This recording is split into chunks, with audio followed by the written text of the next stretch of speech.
Well, welcome to another episode of Let the Truth Be Told. My name is Sean Williams, and I thank the Lord for being in the studio once again, coming to you guys real live and direct. UPTV, this airs every Sunday night at 8 o'clock and 4 o'clock in the morning on Sunday mornings. I thank the Lord for everybody that come up to me and say, Sean, I watch your program every Sunday night. Hey, man, it means a lot to me, so I really appreciate it. Hey, I got my buddy Hub, a.k.a. Herbert Burnett, in the studio with me. In the studio. In the studio with me. And we live. We live. We going hard today. We're gonna talk about a lot of different issues. Got a lot of different things going on throughout the community. I've been in a lot of places, moving around the city, moving out of town to other cities, and then be able to come right back into the studio today and be able to address some issues. So, introduce yourself, Hub. Herbert Burnett, Suits by Soldier. We got the look. Not on my watch. Free commercial. Coming to a place near you. I had the privilege to have Sean at the school Wednesday morning. Got up off the bed at 6 o'clock to be there at 7. The kids love you, man. Yeah. And I think you love them. You left there, you were on cloud 9. And I think it's because the kids were so receptive. Yeah. You know, people paint a picture. I don't want to get too far ahead, but people paint a picture of all the kids is bad and woo. And there you come, 6:45, and kids waiting on you, ready to listen. Ready to roll. But we saying the kids is bad. Yeah, nah, ready to roll. Nah. Ready to roll. You know, nah. I think we gonna get into some dialogue, but I don't think it's all the kids. Right. Yeah. Right. We fall short. Yeah. You know, of making them great. And so you know, I just some house cleaning. Thank the Lord for everybody that's been praying for my family. My sister Cora passed away on this past weekend, and so thank the Lord for everybody that's been praying for my family. Continue to pray for our family. Thank the Lord for everybody that attended the Judy Davis service, man. I mean, for Antoine's new mom and Ron and WS and Terry, we had an excellent service. Excellent. It's always good to pre-plan, and so I sat down with Mother probably about a couple years ago. She was preparing herself, preparing her family for when she's not going to be here, and she sat me down to be able to. They never want to talk about it. You know, your kids never want to talk about your demise, your past, and they didn't want to have the conversation. But she told me some instructions to give them upon her passing, and we did it. We did everything. I did everything in my power to make that a decent conversation to have, and then we went over how we were going to celebrate her life. And that was the most miraculous thing, because we went over how we were going to celebrate it. And I think we dotted every I, we crossed every T. We made that the most miraculous service. She wanted a home going, she wanted a concert, and we gave her that. Pastor Baker, big shouts out to you, man. When the doors swing open. Man. Hey, when the gates swing open, man. And he did that thing. And so I thank the Lord for everybody. Brother Hub, you know, we always entitle the program, and to you guys out there, we always entitle the program, but today, we're going to let it roll. We're going to just let it roll. We're going to let it just kind of simmer in, and we just gonna park in a few different areas. I know our last program we got it in, and we talked about some really tough issues, you know, things people don't like to talk about, and that was the article that was in the paper, and then that was additional with the schools and some things of that nature. Today we're gonna come back. You know, one of the things I thought about Hub, I thought about one of my buddies that's passed away. One of the guys used to come down to the shop. You know, I met this guy, really tough guy in the community and in the hood. He's not with us right now. But my buddy William Laws, he came into the barbershop one day and he said, Sean, don't never lose the will to win. See, and you know what I thought about? I thought about this over the past couple of days, is that a lot of us have made a settlement in life, have made a settlement in life, and have lost the will to win. We done gave up, and we done gave up on other folks because we done made a settlement. So we convincing everybody else to make a settlement. Why do you keep trying? You know, when you said that, and I'm gonna shoot this and I'm gonna jump right back out. When you said that, and there's some more people that think they already won. So they selling now, because they think they already won. I've arrived. My people straight. I ain't worried about them people. But Sean, I say this all the time. My kids is straight, but they not really straight until the other kids is straight, if that makes some sense. You see what I'm saying? The way that I got a lawyer, I got a Spanish teacher, I got a 2 business, and I got my 1 pre-med. Yeah. And the way that I keep them straight, according to him, is to keep taking care of other people's. Yeah. If I keep taking care, man, you always with these kids, that kids, that's gonna keep mine straight. If I keep investing in everybody else, mine gonna be straight. And you know what, Brother Hub? That's how blessings happen. We supposed to be lenders. Yes, sir. Yes, sir. Not always talking about, man, let me hold something. Yeah, the head and not the tail. Let me hold something.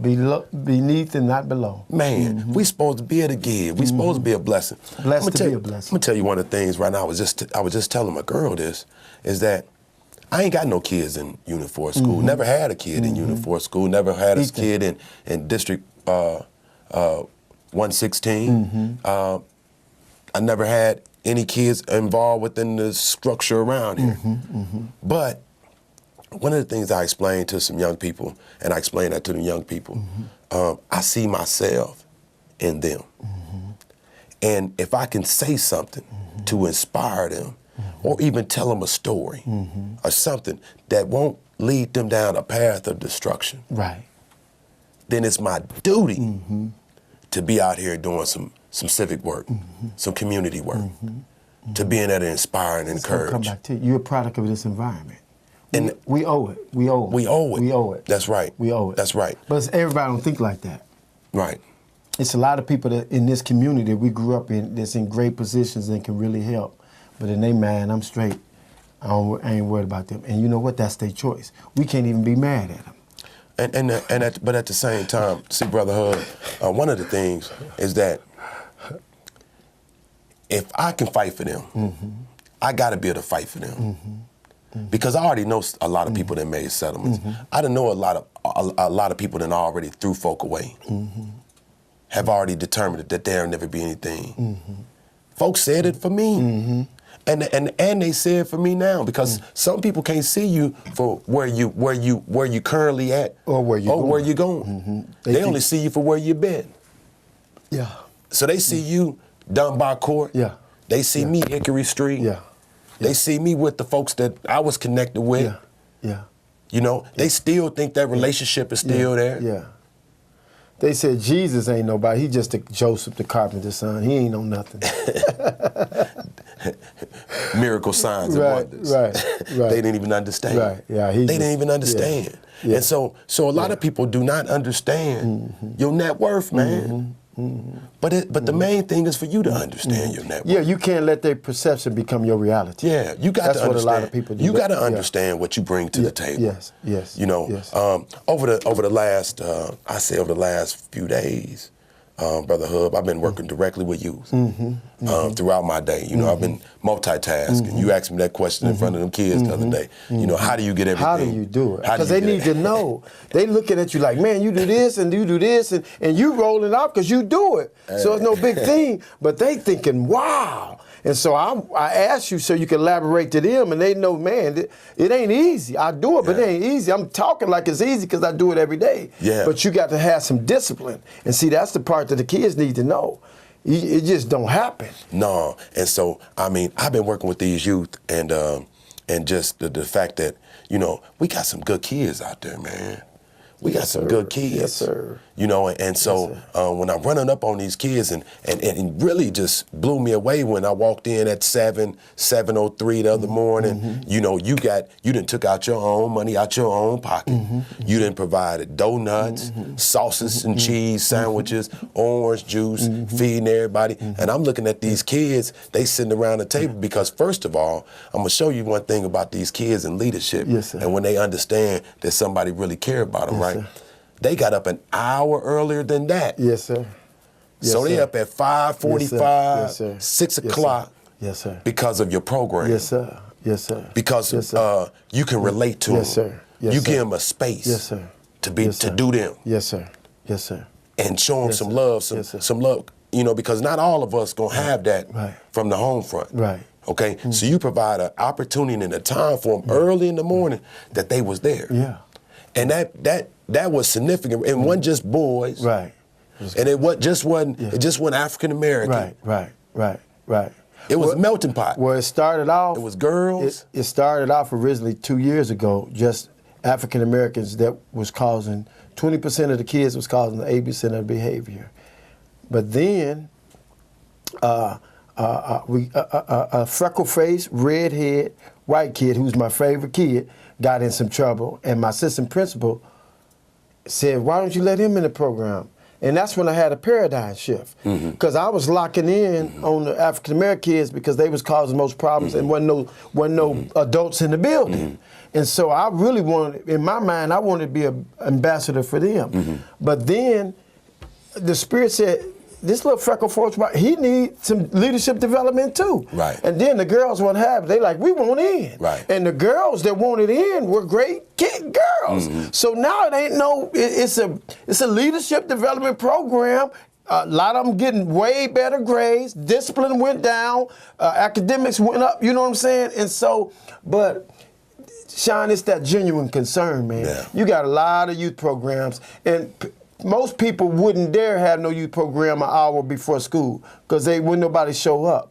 You know, the ones in the afternoon, it's easy to get out of school and go over to that. You know what I'm saying? Especially if you got good kids. Yeah. All the good parents' kids. Yeah. But they need it too, so I ain't mad. You know, but my kids have become better kids. Yeah. And then I had some straight A students. But it's all, see, I'm going to school for special ed, and the number one word in special ed is inclusion. Right. See, when you had the special ed kids, we call them students with disabilities. Right. When you got the students with disabilities and you mix them with the straight A AP kids, what happens, Sean, is they both learn. Because guess what? The AP kids, the smart kids, are also going to go on to be doctors and lawyers, but just working with those stupid students with disabilities is going to make them more, their pores going to open. They're going to see them in a different way. They're going to help them more. And then, at the same time, the students with disabilities is more apt to learn from the normal students or the regular students, because everybody's normal. Right. So that inclusion is a powerful thing, man. Right. And I'm going to say this, and I'm going to get up off of it. And that's one of the things that somebody mentioned that you mentioned at the board meeting, and we ain't gonna go back there, but that's what you thought. Well, if you know that this is what they need, if you know this, instead of you saying you ain't got this, why don't you help them get this? If your motives is pure and you really want to get these kids from reading 3 levels below, why would you say you don't have this so you don't need no school? No, help them get that. Right. Teamwork. Verdell Jones coined it. Pat Riley said it, but Verdell Jones was the first one I heard say it. Teamwork make the dream work. Yeah. And you eloquently said that the other night. Yeah. So Ethan. Hey, I've been on the battlefield, and I've been on the battlefield trying to do my thing. You know what I'm saying, and just trying to be a help wherever I can be a help. And one of the things that inspired me about your program with those particular kids up in Rantoul at J.W. Ader. Yes, sir, J.W. Ader. One of the things that inspired me with those kids is that I told them, you guys are leaders, okay? Because you stepped your game up and came up to school early. Yes, sir. And getting some early planning in your head. Sir. Early bird catch the worm. Early bird catch the worm, man. So one of the things I told them when they get ready to, the other kids get ready to come to the school, and we saw the other kids coming into the school, and some of them had, some of them had frustrations already coming in the door that the principals or some administrators had to address as we was walking out the door. And so those kids didn't get up early, and so I told the other kids, I said, see, you're going to be able to say it was a beautiful day that morning, beautiful day, and you guys will say, man, it's a beautiful day. And the other kids going to walk in and say, well, what you talking about? Why is this so, man, I'm tired, and, they're going to have to adjust. Yes, sir. And it's going to take them to almost lunch. Yes, sir.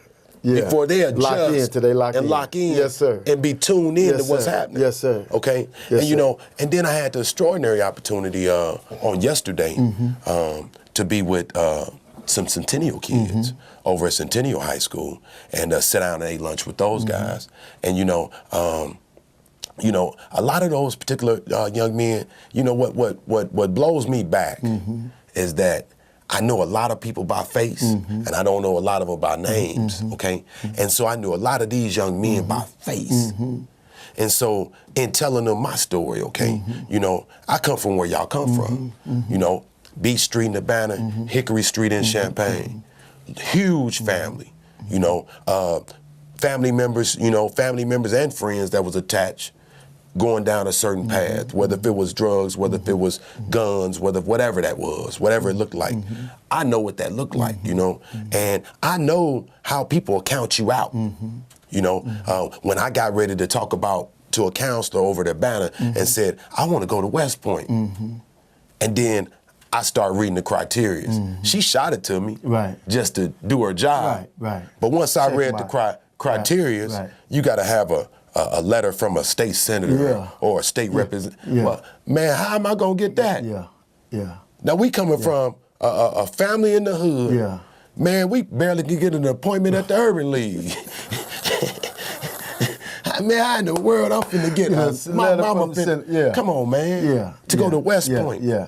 But now look about life, you know, getting invited to the presidential inauguration from a senator. And then real good friends with the state treasurer. Did you go? Yes, I did. Okay. I went to that, did that. And so, it was awesome. And so, you know, when I spoke with these young men and tried to address and let them know that, hey, look, man, I was right there where you was at, or that teacher that said, Sean, you will never be anything. You know, they shooting them down too. But one of the things I encouraged them young men, because it was voluntarily asking them to show up, is that you're a leader. See, I'm gonna tell you what happens, man, and you know when you know that you know the spirit of leadership is in you. When you don't like the stuff you see. That's right. That's right.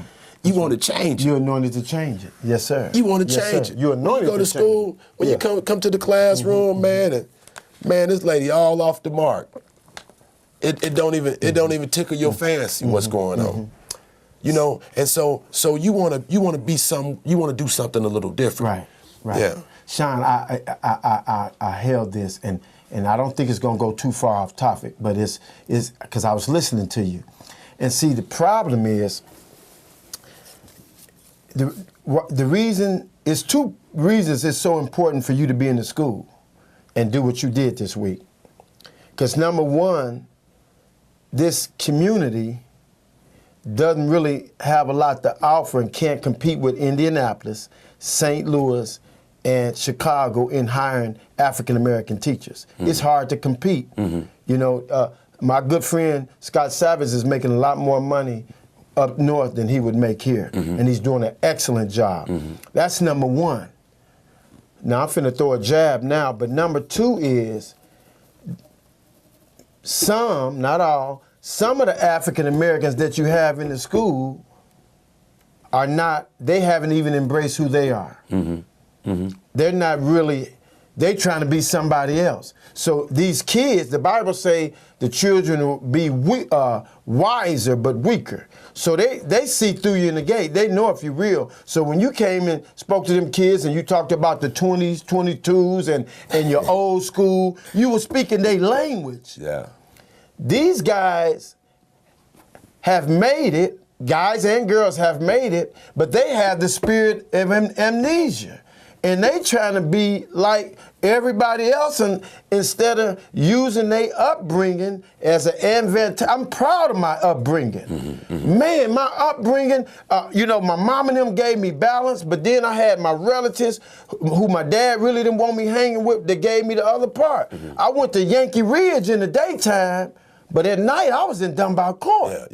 And so I had the best of both worlds. You know what I'm saying? And so I had Steve Schaefer in the morning and Steve Jackson in the evening. I had both the best Steves. I went over Steve Schaefer's house and we ate peanut butter jelly and sandwich at 2206 Pond Street and chicken noodle soup. 2 or 3 times. Judge Jensen lived right across the street. So I got all that. You know what I'm saying? But then when I got home, Mary Lee Jones was selling penny candy, right? And so I got the best of both worlds, and I'm proud of both of them because I can go to the crack house or the White House and represent and get right wherever they at. And so I can convey either message. And And so, unfortunately, a lot of these people get into the school and they don't really want nobody to know how they came up. Well, that's why they hired you. And I'm gonna say this and I'm gonna move on. In the Army, I was a part of the inspection team, S3, operations. We would go around to each unit, inspecting, making sure they sets, kits, and outfits. But when it got to S1, which is administration, admin, people, personnel, if the unit was 60% Asian, if the soldiers from E1 to E9, if it was 60% Asian in that unit, then the leadership had to be 60% Asian.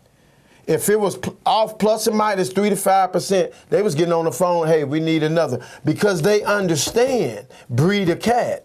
And so we have these schools that might be 60% African American, but the staff is 10%, or we have some churches. Yeah. You know, Stone Creek probably is 40 or 50% African American, but I bet the administration ain't like that. Right. You see what I'm saying? Right. So that's a freak. Right. That's you're deformed. Right. And so we getting hit in the school system two different ways. First of all, it's hard to recruit people to come here, you know, because it's kind of like the good old boy system. And then number two, the people who you got in there, they false flagging. Mm-hmm.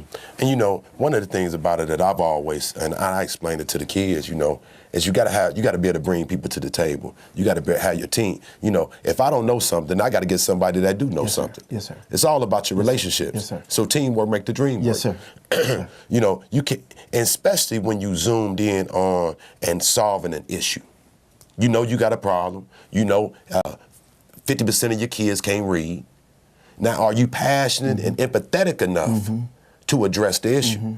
Or do you just go along to get along? Or, you know, and then one of the things is this, you know, one of the things I always say, people get paid for the dysfunctionality of others. For me attending some of these meetings and some of these, charter school meetings and all this stuff, you start hearing the numbers. I never knew this here, and I'm quite sure a lot of you viewers probably didn't know this, but one kid represents, in a monetary sense, $12,000.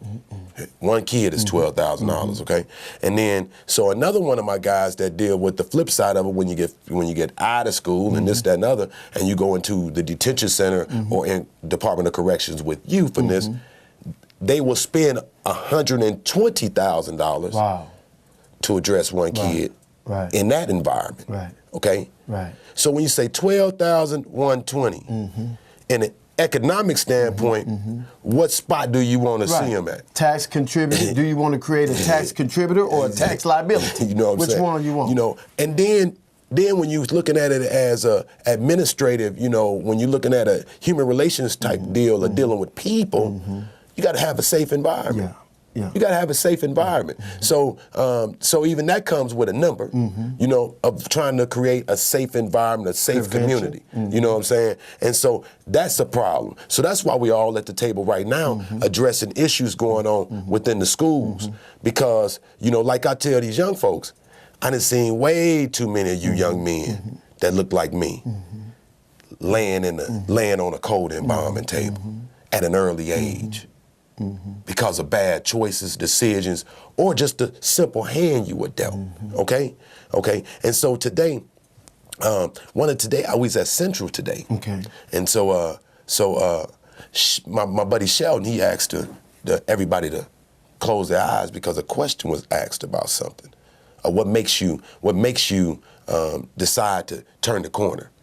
And then and the first thing that he said, close your eyes. Everybody close your eyes, because he didn't want to make anybody feel bad. Okay, when he closed their eyes, and I looked at he pulled the altar call. Yeah, he closed their eyes, but you know I'm watching. Right, you know, somebody got to be watching. Right. So I'm watching, right. And so he said, how many of you guys in here got a father in your life? And out of I say almost 15, 20 kids in there, probably only about 4 that can raise their hand and say they got their father in their life. That's a big that makes a heck of a difference sometimes. Or some type of father figure, or some type of male role model, or some type of positive, you know, somebody. Whether if it's the guy down the street, you know, it makes a huge difference. A lot of times, even when we're coming up and we're trying to say to these kids, you know, what do you want to be when you grow up? Well, a lot of us don't even know what we want to do when we grow up. As grown folk, we don't even know what we want. We don't even know what tomorrow gonna bring us. But they come up with these creative things of where they want to be at, you know. And how do we get this done? We just trying to figure it out. And a lot of us do a good job at winging it. You know, or a lot of us get stuck into a spot because of one bad choice forced us into this opportunity here. We feel like this is the opportunity that's locked us in, which helps develop a frustrating life. Because the Bible talks about your gift will make room for you. So we never tap into our gift because we stuck over there on the line making somebody else's dream come true. Or we tap into our gift, but we pervert it. We use it on the wrong side of the street. That too. That could be a thing. That could be an option. I got a kid right now I'm dealing with. After I left you Wednesday, I had to go deal with him. Guess what? He mad at people who got a father. He mad at them because they got a father. And so that's a double negative. I mean, I'm dealing with him. Well, what she's worried about, at least she's got a dad. That jealousy, envious, hate. How many of us in the community got those things in store within us? Man. One of the reasons why I came kind of the way I came, unshaved today, you know, I got my Patriots hat on, you know, I started to undo my tie because we so worried about our outer appearance that we never try to fix it in the inside. So when we show up to the scene, we let it all hang out. We let it all hang out. We let it all hang out. No matter what environment we into. Man. I don't care. We at a school board meeting. I mean, some things should we should be able to adapt. And maneuver whatever environment. But see, that's that military training you, and you think everybody can do that, man. And I'm gonna tell you this. We one way. I started off in Texas in the alternative, and then they said, man, you got these kids locked up. It was about 4 or 5 of us in the room. I'm like, man, I don't need all this. So I made it a point to him in the meeting. So they said, oh, we got something for him. So they moved me to the ISS. They had 2 people in there. They put me in there by myself. I did that for 2 years. When I left and moved here, my head coach called me and said, man, do you know they replaced you with 3 people? And so I said all that to say, but when I got to J.W. Ader and I was at SAMS, which is a student administrative manager, I was in administration. Even though I wasn't certified, my job was to handle discipline. So it wasn't there till I realized that it ain't just, when I was substitute teaching for 5 or 6 years, man, these kids out the train. But when I got in there in administration, I'm like, whoa, these kids saying this, these kids saying this. All these kids ain't lying. So like what you said earlier, it's a team thing. It ain't just the kids. It's the people who got problems and issues in their personal life and bringing it to the table at work. And so I'm gonna drop this question, and then you can do whatever you want with the question. But the question I got for Unit 4 is, if not a charter school, because our kids been going backwards for 6 years, and I ain't mad at nobody at Unit 4, but I do want my kids. I believe that God sent me back here to help the community get where it's at. And Unit 4 going backwards, as far as our kids reading 2 and 3, that's personal to me. It ain't nothing personal against no individual in Unit 4, but I'm a problem solver. And so my question is, if you don't want the charter school, then what's the answer? You got to come up with something. You just can't knock the charter school and say you don't want the charter school, but not have no answers. We need answers. Right. And when I saw these alarming numbers, Hub, first of all, if I got a student and I got a kid, first of all, I got a kid, and I should be done sat down with my own kid and let them read something to me. Now, I can understand if I'm a parent that can't read, then that's one other issue. Right. That's another issue, because we got some issues that happen like that. Would you rather have a parent, I'm going to shoot this dagger in here, would you rather have a parent that can't read or one that's on crack and on drugs and party all the time and don't take time with the kid? To me, it's all the same thing. You know what I'd rather have? I'd rather have a parent that's gonna keep it 100 real and say, because what my mama say, I ain't no mind reader. I ain't no mind reader. So first, let me know you got a problem. Right. Whatever it is. Right. Whether if it's drug abuse as a parent, whether if it's I had to go to work. I couldn't get the education. Now you stay on that side. I'm gonna stay on this side. We're gonna go back and forth. So how do you expect that? Who the parent gonna let they got a problem to? Who? First of all, we overcome by our testimony, right? So a lot of times what you saying about the other folks, the teachers in the schools and those type of things, we don't tell our story well. Right. Keep it 100. Right, keep it 100. We've been living in a falsehood for so long that we don't like our past, but tell them folk, like the older folk told, man, you ought to be happy to go. We used to have to walk 20 miles to a schoolhouse, and then they took us out because we had to go and pick cotton. Right. That's what we heard. That wasn't an easy conversation to tell your kids. But my point, Sean, and I'm playing the devil's advocate, and I caught you off guard, but what I'm saying is, how the parent gonna tell you something? Because where I'm going is, we already know we got some parents that ain't on point. We know that, but we can't throw the kids away because the parents ain't on point. But the point I wanted to make to you, because I don't want to catch you off guard, you got to have a relationship with the parent for the parents to tell you something like that. And and I discussed that. And you always talk about that. And I discussed that today with our group. Yes, sir. Because not only do we want to address these young men that's having these issues, that's one slip off a banana peel from you just throwing them away. Yes, sir. Because them the kids what we dealing with, and a lot of them is y'all kids, and you, I don't know if you know it or not, but you need to check your kids, because a lot of those kids, I know you, and today I found out them your kids. Okay, and so, but I'm here to help. Okay, and so finding out what the problem. But then we need to sit down and have this hard issue with the conversation with the parents also. That we there for some assistance to you guys. I mean, teamwork make the dream work, man. We here as helpmates one toward another. Everything don't have to be a competition. See, you finna get me in trouble. Everything don't have to be competitive. You finna get me in trouble. We don't have to knock everybody for what you don't have, what I got. Right. It's almost like that cookout, man. You bring some, I bring some, then we have a meal. But if you painting a picture, let's say you got a youth program, and you really about the bread. You really ain't really about these kids. And so you paint all these pictures and bring all these important people or do this or do that to make the program look like you really impacting, but you really ain't impacting the kids that really need it. Well, guess what? The adults can do the same thing. They can have all these programs, say we doing this with the parent, to send up a smoke sign that you're doing it. But if you ain't got the right parents at the table, you making it look good on paper, but if you ain't trying to roll in your sleeves and get the real parents that really need it, we got a lot of youth programs, but most of them don't have the kids that really need it in there.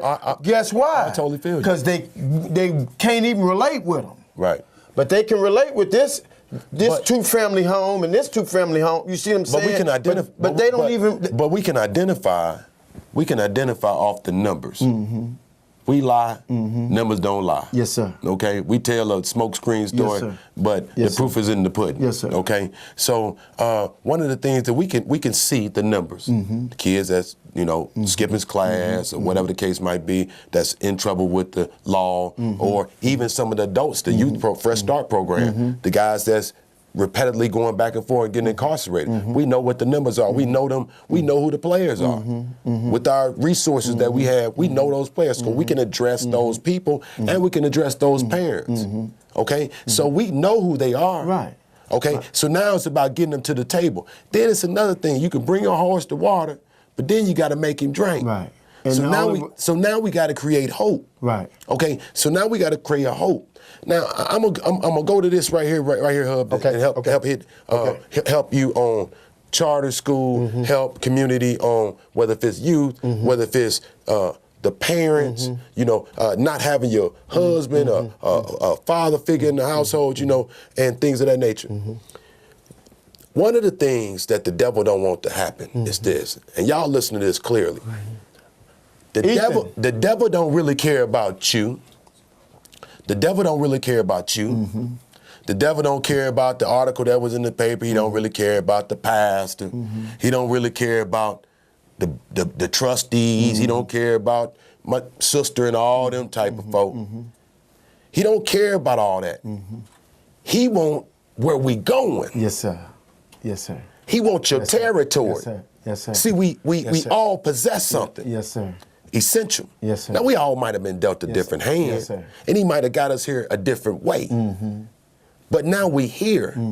And if we put our like minds together, Yeah, man.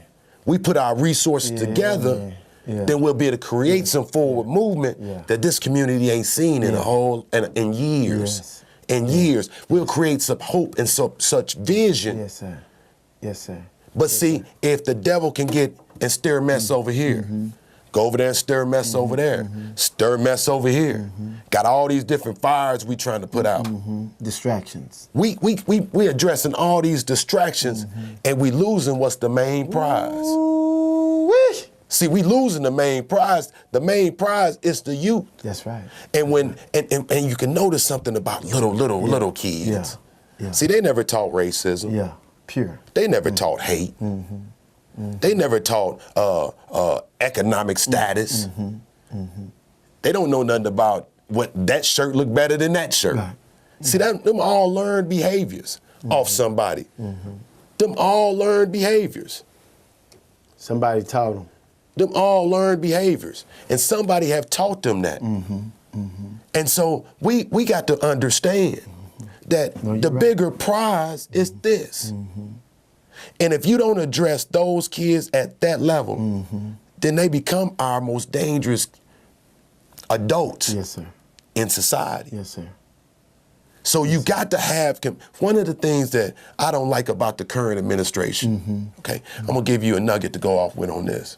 Okay, and I'll be able to tell the story, and I could tell the story because of the fact that the story was told in public. Right. I was at another meeting the other day, dealing with this family, dealing with the Latino family, young man. And it's the reason why I don't like the current administration that's in for our government, which is the presidency, okay? And it's one of the things that I don't like. Okay, so I dealt with the family. Young man passed away. I dealt with the family, and so in dealing with the family, I knew that he took his own life. Okay, but I didn't know the reason why he took his own life. High school student over at Urbana. Okay, so we talk about DACA, we talk about illegal, we talk about all these things, and so President Trump has came up with this unsympathetic way of handling this issue of illegal residency in the United States. He's addressing it so toughly and not being strategic in it and not bringing a team of a melting pot of people from everywhere to understand, to be compassionate to these people. So he's put fear into people. And it just ain't Latino communities. We got folks from all kinds of different countries that have came here and that's worried about their status. So this young man, after listening to his story, and see, I'm gonna tell you what I had just did, I didn't know it. I had just went and got the remains to be able to give to the family. I didn't know it. It overwhelmed me and took me so tearful and compassionate when the Latino lady stood up and tried to make our whole group understand their pain and what they're going through. And she said, and she told us, she said that this young man came over here as a baby as an illegal citizen, okay?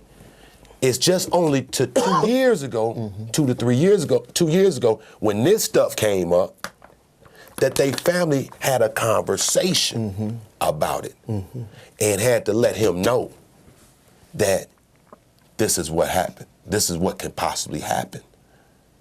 And it bothered him so bad because he didn't want to go back to Mexico. He didn't want to go back to what they've always talked about, the home city and where they grew up at, which he thought he never grew up from that place. He didn't want to go there. He wanted to be around his friends who he grew up with all his lifetime. A melting pot of friends. I saw these guys that were his buddies. And the young man said, he was African American, and he said, and on the elevator he said, "Mister, can you tell me something? Why do the good die so young?" This is who all this young man knew. It's this type of lifestyle. And so it bothered him where he had to get some counseling, he had to get some further counseling, you know, and all kinds of things, till he just said, "I'm done. If this is what the Trump administration is going to put on me and my family or for my life, I'm going to take my life." Wow. And he took his life. That is sad, man. When we come to a point where we can't see your pain because you look a little different. We can't feel her pain because she look a little different or got a different background. Man, and when and I hate when we as African Americans come up with a slogan, something like Black Lives Matter. You know, and it just seemed like, you know, or it's, you know, and I understand it, you know, I understand it, you know, when we have just a Black History Month. Well, really, actually, our history should be going on all the time. And let's talk about history. It shouldn't just be single us out to make us feel like that we some handicapped group. Some handicapped group. We ain't no handicapped group. We not no type of people that like to get leftovers. Who like leftovers, man? Who like leftovers? Don't keep on demeaning these people where you can't create no hope, no vision. You depower the people instead of empower the people when you talk that type of talk. You talking death, you ain't talking life. That's death and destruction talk. But see, that's what the devil wants you to be. But I don't know about the Black Lives Matters because I understand. I want it to be all lives matter. But what I'm saying right now, it don't look like all lives matter. It don't look like Black Lives Matter because we the one getting gunned down for the most part. And so I'm looking at it as when I say that, I look at it at a global level. Yes, sir. I look at it at a global level, yes, man. Sir. I'm not looking at it just in the African American neighborhood, because a lot of the times if we address some of these issues that we need to be addressed, and we getting self-inflicted wounds, man. Well, we finna bring up a whole other subject. We getting self-inflicted wounds. You know what I'm saying? I'm hating on you because or whatever. Failure to communicate, whatever. But look at the amount of people that was just attacked by their own people, or a different group of people that's trying to take over in Syria. And me and you, we was in the military. We didn't watch the videos. We know what a gas attack looked like. We know what a nerve agent can do. We watched the videos. Paralyze you. We had to practice. And practice, the gas chamber, and practice, true story. And practice, just in case we was in a situation that we'll know what to do. How many of us practice life? Practice some of these situations that we have to encounter. You know, it's no blueprint on how to raise your kids, man. You know, you probably done watched it, but a lot of times when we done watched it, maybe from a great-grandfather or a great-grandmother, you know, I was listening to some a little bit before we got over here, right? And so society has changed what we see a good man to be. Society just, they study change what a good man should look like. See, I grew up, and me and my girl, we talk about it all the time. I grew up in an era where a good man was a provider. He maybe sat in a chair over there when he got home tired and watched the evening news. But to the wife and the rest of the family, that was what a good man looked like. That's right. Now today's society has changed on what a good man, he don't talk to nobody, he don't do this, he don't do that. That ain't no good man. Or somebody that ain't providing. You know, so society has changed the opinion of what we supposed to, we don't know what to do no more. The young ladies don't know what to do no more. you know, some of these issues we don't know we coming or going. Yeah, I think a lot of it is divide and conquer. I'm putting a 80th birthday party on for my dad, and my whole staff is ladies, and the ringleader is my mama. And I'm like, Ma, you can't just do what you want to do. We got structure. We're going to do this. We're going to do everything decent order.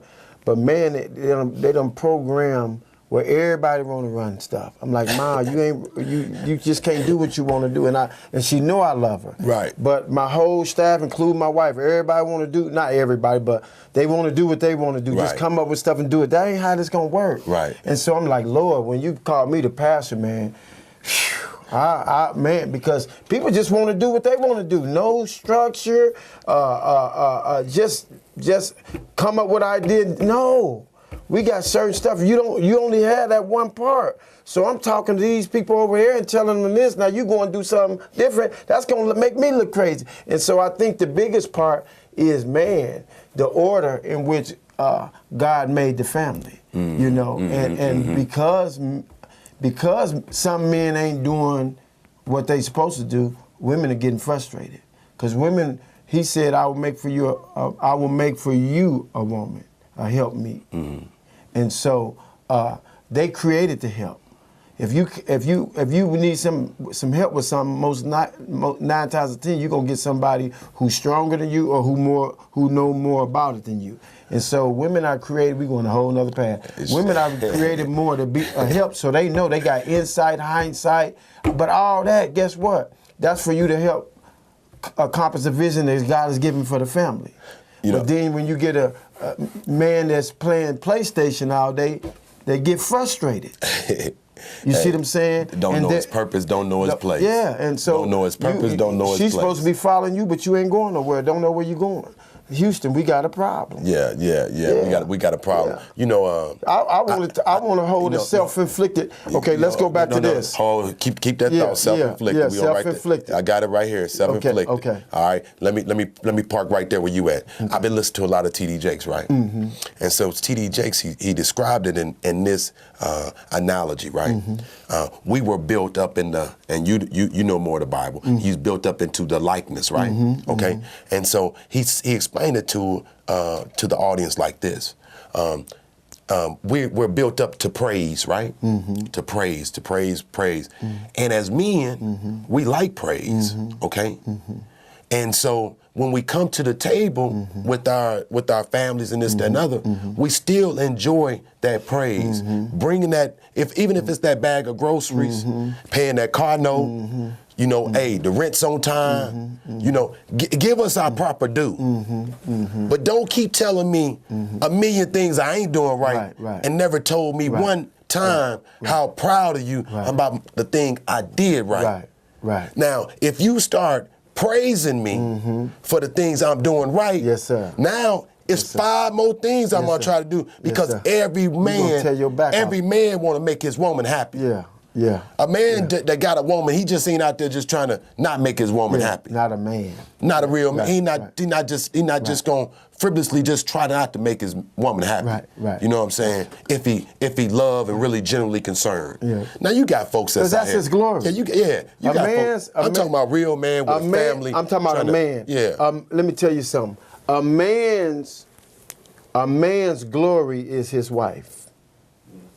You hear me? Yes. This is Bible. This is what the Bible says. Now, a woman's glory is her hair. Right. But a man's glory is his wife. Yes. That's why when I go into certain areas, when the speaker's speaking, I'm looking for his wife. Because I can tell if he on point what he talking about by looking at his wife. If I see dude and he got his family with him, he got on $800 shoes and they got on $3 Family Dollar outfits, I got him. Right. You see what I'm saying? And so when I get on the airplane, what I see, women over here, men over here, women is pulling out their phones, showing baby pictures. Oh, this is my baby and this is my grandbaby, because women are relational. Right. Men are pulling out business cards and letting you know what their title is. I'm the super bishop with cheese of this, or I'm the CEO of that, because men are positional. Women are relational, you know, and so the fact of the matter is, Sean, is that men want respect. Right. If you don't respect your man, you're gonna have problems. Right. And women are relational. Right. They want you to love them like Christ loved the church. Right. They want love. They want you to sit there and listen to them, and they don't even want you to answer. See, I had to figure that out. You don't need to answer. You just have to listen. Get that attention. Yeah. When I was a young guy, I'd go to the party. I wouldn't even have to rap. I'd just go listen. Oh, he did you like that? Really? I ain't have to rap. Yeah. You see what I'm saying? They just want somebody to listen. They don't want you to solve the problem for them. They just want you to listen. Right. But you know what? Brother Hub, what I would say about the solving of the problems, that should be already a part of who the man is. Mm-hmm. It's the problems. Mm-hmm. That's his job. Mm-hmm. Mm-hmm. That's his job. Mm-hmm. I'm gonna tell you the most frightful thing, and that's what the Trump administration have done. Mm-hmm. Not just to Latino families, but to all families. Dysfunctionality, you know, fear. Yeah. Fear. It's hard. Because we don't. Because you can't. So I'm gonna tell you what really hurts for that situation I talked about the young man is when a child look into their parents' eyes, and cannot and see the fear.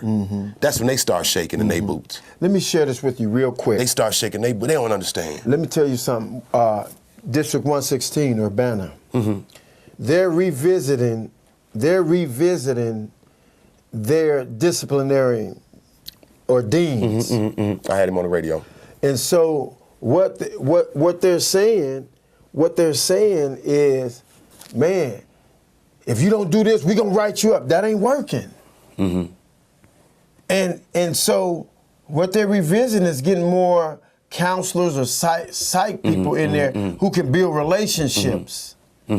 Because, you know, Article 15, we gonna do this in the Army. You know, sometime at work, some guys right now don't care nothing about no ODR. Office discipline before, they don't care nothing. That ain't scaring them. They got 74 of them. Okay, you gonna give me detention after school? Okay, so what? And so that fear don't work, man. You got to have a relationship. You said this earlier, then you went away from it. You said lead them to the water, but not making them drink. But you can put oats in their mouth. And make them have a thirst. And create a thirst. Make them have a thirst. And that's what you witnessed Wednesday morning. Yeah. You know, we want them to be thirsty to come. Yeah. Look at this. Look at how you did this. Listen.